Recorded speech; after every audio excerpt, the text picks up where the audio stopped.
Millet Marvels, changing the way world eats by Tenali Double Horse.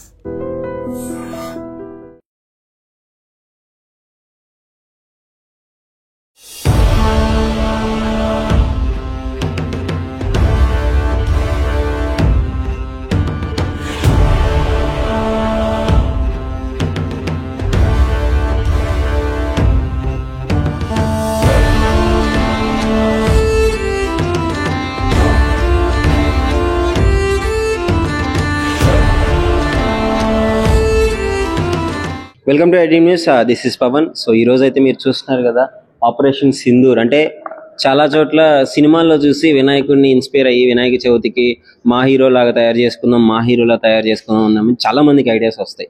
కానీ ఇక్కడ మాత్రం మా ఆపరేషన్ సింధూర్ ఒక దేశానికి నిదర్శనంగా ఉండే మన మన ఎయిర్ ఫోర్స్కి, మన ఇండియా బలానికి, అంటే ఇంత భక్తిని ఆ ఎయిర్ ఫోర్స్ సిస్టంతో యాడ్ చేసి దేశభక్తిని భక్తిని కలిపి తయారు చేసిన ముఖ్యంగా వీరికి థ్యాంక్స్ అన్న, ఈ విధంగా తీసుకొచ్చినందుకు. అసలు ఈ ఐడియా ఎవరు ఇచ్చారు, అంటే ఎలా వచ్చింది మీకు ఈ థాట్, ఎలా వచ్చింది? అందరూ సినిమాలు ఈ విధంగా చేస్తుంటారు కదా. ఈ ఐడియా ముఖ్యంగా మా బ్రదర్ శ్రీకాంత్ వచ్చింది.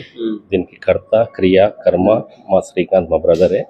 మేము అతను వెంబడి ఉండి దీన్ని నడిపించడానికి, ఆయనకు సహకారం చేయడానికి మా బాధ్యత మేము వివరించినాము. ఈ ఆపరేషన్ సింధూర్ని ఎంచుకోవడానికి ముఖ్య కారణం ఏంటంటే, ఇలాంటిది ఒక మన ధైర్య సాహసంతో మన ఆర్మీ కానీ, మన నేవీ కానీ, మన మోదీ సాబ్ కానీ, మన అజిత్ దోవల్ వాళ్ళది వాళ్ళ గొప్పతనాన్ని మనం ఇంకా ప్రజలకు తీసుకెళ్ళాలి, ప్రజలకు ఇంకా చూపెట్టాలనే ఉద్దేశంతో ఈ ఆపరేషన్ సింధూర్ అనే కాన్సెప్ట్ని తీసుకున్నాము. ఈ ఆపరేషన్ సింధూర్ కాన్సెప్ట్ తీసుకొని ఆల్మోస్ట్ ఒక 2 months బ్యాక్ తీసుకున్నాము. 2 months తర్వాత స్టిల్ ఇప్పటికీ వర్క్ నడుస్తుంది. అదే ఉన్న కాన్సెప్ట్లోనే ఈ వినాయకుని ప్రతిమని రెడీ చేయించడం కానీ, S-400 వెహికల్స్ రెడీ చేయడం కానీ, బ్రహ్మోస్ మిసైల్స్ రెడీ చేయడం కానీ, ఇట్లా మూషికాలని ఆర్మీ సోల్జర్స్ రూపంలో వాళ్ళని డిజైన్ చేసుకోవడం కానీ, ఒక ఫ్లాగ్ని ఒక స్టాండ్ పైన చేసుకొని పెట్టుకోవడం కానీ, ఇలాంటి చాలా కంటెంట్ కొంచెం క్రియేట్ చేసుకున్నాము. ఇంకా వర్క్ జరుగుతుంది. ఇది పిల్లలకు, పెద్దలకు, అందరికీ ఒక మంచి చూడిస్తే ఒక దేశభక్తిగా కనిపించాలనే ఉద్దేశంతో ఈ ఆపరేషన్ సింధూర్ని ఎంచుకున్నాం.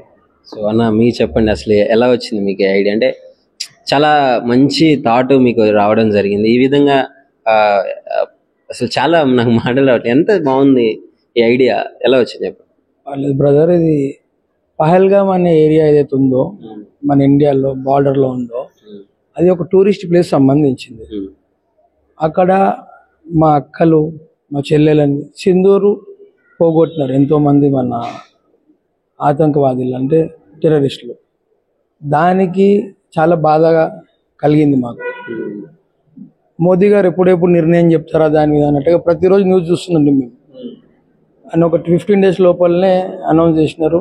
మా సోఫియా గారు, మన వ్యోమిక సింగ్ గారు ఇద్దరు కూడా దాన్ని లీడ్ చేసి, ఖాళీ 2 మహిళా ఆర్మీ వ్యక్తురాలు పాకిస్తాన్కి మనం ఏందో మన సత్తా ఏందో చూపించేసి వాళ్ళకి చెప్పారు కదా. మన మతాన్ని అడిగి ప్రైవేట్ పార్ట్స్ చూసి మరి చంపారు కదా. మరి స్పెషల్గా న్యూలీ మ్యారీడ్ కపుల్స్ని అట్లా చేసినారు. ఆ చెల్లెకు అక్కకు జరిగిన బాధని మేము కూడా చింతిస్తున్నాం. మాకు కూడా బాధ కలిగింది, చాలా బాధపడ్డాం. మోదీ గారు నిర్ణయాలు ఎప్పుడు తీసుకుంటారు అన్నట్టుగానే ఉండే.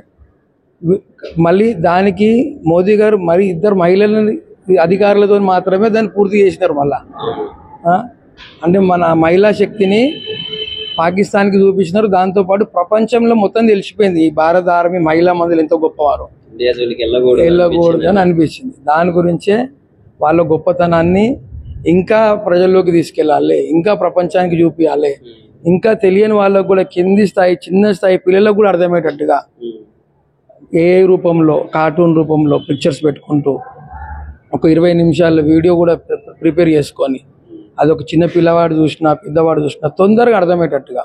ఇప్పుడు మామూలుగా ఇన్సిడెంట్ జరిగిపోయింది అయిపోయింది అన్నట్టు దాని వెనకాల ఎంతమంది ఎంత శ్రమ ఉంది మనకు తెలుసు. దాని గురించి ఎంతోమంది నిద్రలేని రాత్రులు గడుపుకుంటూ చేసిన నిర్ణయాలు తీసుకునే విషయం మనకు తెలిసిందే. అందరికి ఇంకా తెలియాలి, మళ్ళీ మహిళా శక్తిని ఇంకా చూపించాలి, ప్రోత్సహించాలా, ఇంకా గొప్పగా చెప్పాలా అన్నదానికి నిదర్శనంగా మేము సింధూర్ని తీసుకున్నాం. ఎంత ఖర్చు అయింది మొత్తం? ఇప్పటి వరకు మనకి ఇప్పుడు ఈ మండపానికి, విగ్రహానికి ఇక్కడ వరకు ఒక 7-8 లక్షలు అయింది. ఈ సంవత్సరం ఇక్కడ ఈ మండప నిర్వహణకు దాదాపు ఒక 15 లక్షలు 16 లక్షల వరకు అవ్వచ్చు. మామూలుగా కన్నా ఈసారి ఇంకొక 5-6-8 లక్షలు ఎక్కువనే కావచ్చు. పనులు కూడా 49వ వార్షికోత్సవం అన్నది, ఇది 49వ వార్షికోత్సవం. నెక్స్ట్ టైం గోల్డెన్ జూబ్లీ చేసుకునే అవకాశం ఉంది. ఇన్ని సంవత్సరాలల్లా ఎప్పుడు కూడా మేము ఇన్ని రోజుల ముందు పని చేయలేము, ఇన్ని డబ్బులు ఖర్చు పెట్టలేము, ఇంత టీం వర్క్ చేయలేము. ప్రతి ఒక్క యువకుడు, దాదాపు మల్లికార్జున నగర్లో ఉన్న యువకులు అందరూ కూడా ఒక 10 మెంబర్స్ అయితే ఫుల్ టైం ఇచ్చి పని చేసినారు. వాళ్ళ ఇంట్లో మల్లికార్జున నగర్ యూత్ అంతా ఇప్పుడు వాళ్ళ ఇంట్లో వాళ్ళ పేరెంట్స్ తిడుతున్నారు. నేను పోతే మొత్తం పంపించట్లేదు వాళ్ళ పిల్లల్ని, అయినా కూడా వాళ్ళ ఇంట్లో కాదని చెప్పి వచ్చి పని చేసినాం, మద్దతుగా నిలిచినాం సింధూర్కి, ఆపరేషన్ సింధూర్కి. ఇవాళ ఇక్కడ వరకు తీసుకురాగలిగినాం దానికి. So nice. ఇంత ఖర్చు పెట్టి అంటే ఎవరైనా సపోర్ట్ చేయడం జరుగుతుందా? మీ యూత్ ఒక్కలే వేసుకోవడం జరుగుతుంది? మా టెంపుల్ యూత్ ఉంది కదా, మీ యూత్ కమిటీ ఉంది, కొంచెం పెద్దవాళ్ళు ఉన్నారు, ఆలయ అధ్యక్షులు ఉన్నారు, చైర్మన్లు ఉన్నారు, టెంపుల్ కమిటీ, బస్తీవాసులు కూడా ఫండ్ రైజింగ్లు వెళ్తుంటాం, తీసుకొస్తాం. అన్నయ్య వాళ్ళు కూడా ఉన్నారు, చూసుకుంటారు అమౌంట్. సో అందరూ కలిసి మీ ఆధ్వర్యంలో కలిసి చేసుకుంటున్నాం. అంతేనా? ఓకే. సో మొత్తంగా ఏం చెప్పదలుచుకున్నారన్న ఆపరేషన్ సింధూర్ ఇలా తయారు చేసి ఈ విధంగా ఇంకెప్పుడు బయటకి అందరికి చూపించబోతున్నారు? చెప్పడానికి ఏముంది, మా బ్రదర్ చెప్పినట్టు మహిళా శక్తిని ఇంకా పెద్దగా చూపించాలనే మా తాపత్రయమే ఇది. మేము అనుకున్నాము ఇంత రీచ్ అవుతుందని అనుకోలేము. చాలా మంది టీవీ ఛానల్స్ వాళ్ళు వస్తున్నారు. ఇప్పుడు మీ ఐ డ్రీమ్ ద్వారా ఇంకా ప్రజల్లోకి వెళ్ళాలని ఆకాంక్షిస్తున్నాము. మరి మీరు చేసిన ఐడియా మామూలు ఐడియానా? మొత్తాన్ని ప్రపంచంలోనే నాకు తెలిసి ఎక్కడా లేదు. ఎందుకంటే మన ఇండియాలో ఎక్కువగా భక్తితో పాటు దేశభక్తిని మిక్స్ చేయడం ఎక్కువగా ఉంటుంది. ఈ విధంగా పహల్గామ్ అంటే మన ఇండియా ధైర్యానికి, ఆ బాధకి నిదర్శనంగా దీన్ని చేయడం జరిగింది. మీరు అదే గుర్తుకు పెట్టుకొని ఇది కాన్సెప్ట్ తీసుకొచ్చాము. మేము కూడా ప్రతిసారి నార్మల్ వినాయకుని పెట్టి ఎవ్రీ టైం ఏదో రకంగా పూజలు చేయాలో చేస్తాం. 2023లో గిట చంద్రాయన్ ప్రాజెక్ట్ చేసినాం. చంద్రాయన్ ప్రాజెక్ట్ చేసినాము. అప్పుడు గిట చంద్రాయన్ సంబంధించిన అదైతే ముందో దాన్ని రెడీ చేసినాము. దాన్ని గిట డిస్ప్లే కోసం పెట్టినాము. గోల్డ్ చంద్రాయన్ గిట అప్పుడు చేసి మేము డిస్ప్లేలో పెట్టాము. ఈసారి గిట గోల్డ్ బ్రహ్మోస్ రెడీ చేసి ఇక్కడ పిల్లలకు చూపించడానికి కానీ మేము డిస్ప్లేలో పెట్టబోతున్నాము.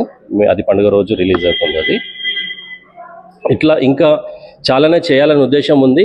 ఇట్లా మీడియా ఛానల్స్ వాళ్ళ దగ్గర నుంచి కానీ, యూట్యూబ్స్ వాళ్ళ దగ్గర కానీ మాకు ఇంకా ఎంతైతే క్రేజ్ వస్తుందో, ఎంతైతే మాకు ప్రజల నుంచి ఇట్లా మీలాంటి వాళ్ళ నుంచి వస్తుంది సపోర్ట్ వస్తుందో, ఇంకా చేయడానికి థాట్స్ పెరుగుతాయి, ఆలోచన శక్తి వస్తుంది, ఇంకా ముందుకెళ్తామని చెప్పేసి ఆకాంక్షిస్తాం. సో అంటే పండగ అంటే జనరల్గా ఎంజాయ్ చేస్తారు, దాంతోపాటు చాలా ఒక నాలెడ్జ్, అంటే పిల్లలకి చాలా ఇన్స్పిరేషనల్. ఇది మనకి ఇలా ఉంటుంది, మన ఎయిర్ ఫోర్స్, మన సిస్టమ్ ఇలా ఉంటుంది, మన నేవీ సిస్టమ్ అన్నిటిని, మన మిలిటరీ ఆర్మీ ఇలా ఉంటుంది అని వాళ్ళకి కొంచెం దేశభక్తిని కూడా నింపే విధానంగా కూడా చాలా ఉపయోగపడుతుంది ఇది. సో ఏం చెప్పదలుచుకున్నారు ఫైనల్ గా? మరి మొత్తానికి ఎన్ని చెప్పినా కూడా ఒకటి వెల్తీగానే ఉందండి నా లోపల. దేశం గురించి చనిపోయే అవకాశం దొరకలేదు నాకు. కనీసం ఇట్లయినా వాళ్ళు చేసిన కార్యక్రమాలు, ఆర్మీ వాళ్ళు చేసిన కార్యక్రమాలు చూసుకుంటూ ఇన్స్పైర్ అవుతూ మేము తెలుసుకొని దాని గురించి ఇంకా నలుగురికి చెప్పగలుగుతున్నాం. అదొక అవకాశం అయితే దొరికింది మాకు. ఇంకా అయినంత వరకు ఇంకా జనాల్లోకి వెళ్తాం, ఇంకా తీసుకెళ్తాం. ఇందాక ఒక అబ్బాయి స్కూల్ నుంచి వస్తూ మన ఆకాశ్ మిజైల్ స్పెసిఫిక్ గా మన డిఆర్డిఓ చేసింది. నేను చూస్తున్నా, గమనిస్తున్నా, అబ్బాయి చదువుతున్నా డెవలప్డ్ బై డిఆర్డిఓ అని చెప్పేసి. ఇంకా ఆనందం అనిపించింది నాకు. నేను ఆ రోజు ప్రింట్ చేసే రోజు అనుకోలేదు అబ్బాయి చదువుతాడని చెప్పేసి. అయితే చేసుకున్నాం, మామూలుగా మాకు సిస్టమ్లో వెళ్ళిపోయినాం. అబ్బాయి లౌడ్ గా చదువుతున్నాడు, నాకు వినిపించింది. Akash missile developed by DRDO అంటున్నాడు.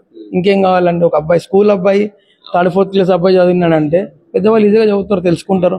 మళ్ళీ బ్రహ్మోస్ మిజైల్ కూడా దాని స్పెషాలిటీ ఏంటంటే సౌండ్ కన్నా 3 times ఫాస్ట్గా వెళ్ళిపోతుంది. సౌండ్ కన్నా ఇప్పుడు నేను మాట్లాడే వాయిస్ మీకు వినపడుతుంది కదా, దానికి 3 times ఫాస్ట్గా వెళ్ళిపోతుంది. సో అట్లాంటివన్నీ వాళ్ళు చాలా గొప్ప గొప్ప వాళ్ళు, మన అబ్దుల్ కలాం గారు, వీళ్ళందరూ ఎన్నో రోజులు కష్టపడి అట్లాంటివన్నీ చేసినారు. వాళ్ళ ముందు మనం ఏం లేదు, ఇంకా నమూనా చేసుకొని వాళ్ళు ఏదో గొప్పగా చెప్పుకోవడం అంతే, నమూనా చేసుకొని గొప్పగా చెప్పుకుంటున్నాం అంతే. ఇంకా సో థ్యాంక్స్ అన్న. ఇక చూస్తున్నారు కదా, ప్రతి ఒక్కటి ప్రతిబింబించేలా ఆ సైనికులని, ఆ మూషికాలను సైనికులుగా చేయడము.